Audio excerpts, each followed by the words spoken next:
today I'm going to show you how to make these delicious lasagna stuffed peppers. Okay, so I've got my ingredients assembled here.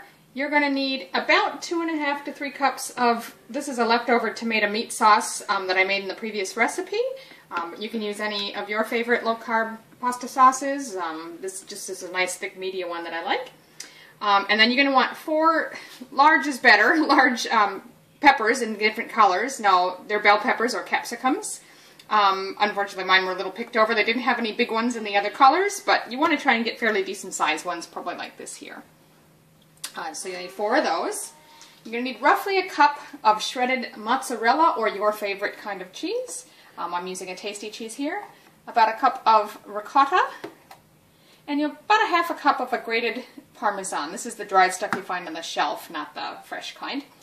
And then you'll need maybe a tablespoon of Italian seasoning. You can get Italian seasoning blend, or what I've got here was just a little bit of basil and oregano, which I'll use separately. So we'll start by preheating the oven.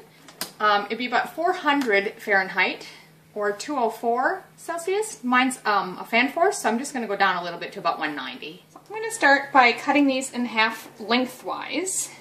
So like this.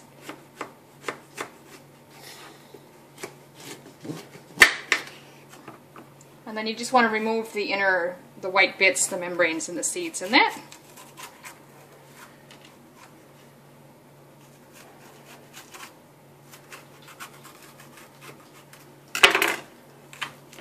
You should be able to just sort of carefully pull the stem out as a whole like that. Do that with the other one. Just pull out any loose seeds that you see there. And that's one down. Do the same with the remaining. Okay, so I've got the rest of the capsicum or bell peppers done. You want to try to get them so they'll sit nicely, you know, not roll from side to side too much, but sometimes they're just odd shapes and you're going to have some that are a little bigger on one side than the other. That's alright, just be careful when you fill them. So to start, we're just going to place these. I've got a baking tray that I've lined with baking paper or parchment paper. I'm going to just spread these out on the pan, and we'll put those in our preheated oven for about 20 minutes. Okay, so it's been 20 minutes. I'm just going to pull these out. Now if you find you've got any liquid, like there's a little bit of water inside these a little bit, just take a little paper towel or something and damp that out. So we'll start by putting a couple of good scoops of the meat filling in the bottom of each half.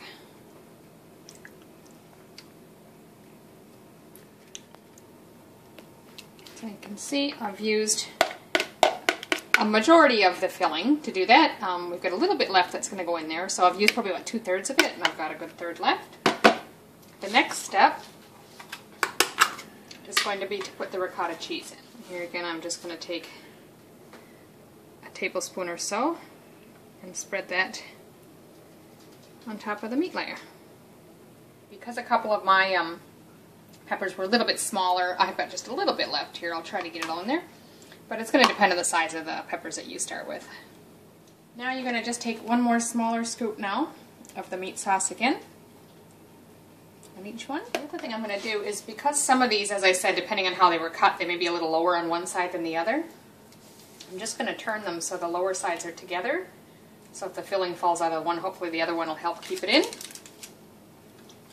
So these already have the lower sides facing together. So now the last step is going to be to sprinkle some of your cheese on top of each one.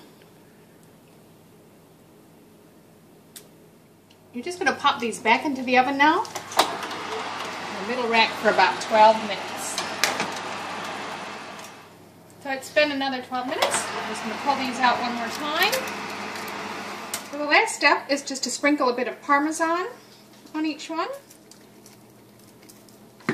And then just a little bit of the Italian seasoning. If you're using one blend, it's just sprinkle it on. Although I've got 2 different kinds, so I'll just put a little of each. Because again, I'm using basil and oregano. And we're just going to pop it back in the oven for 5 more minutes on the top rack.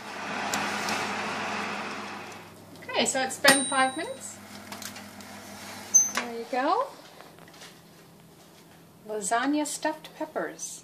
So you can have low-carb lasagna You don't need pasta. The best part of the lasagna isn't the pasta anyway, is it? Just use all the other ingredients and you've got a delicious dish. Enjoy!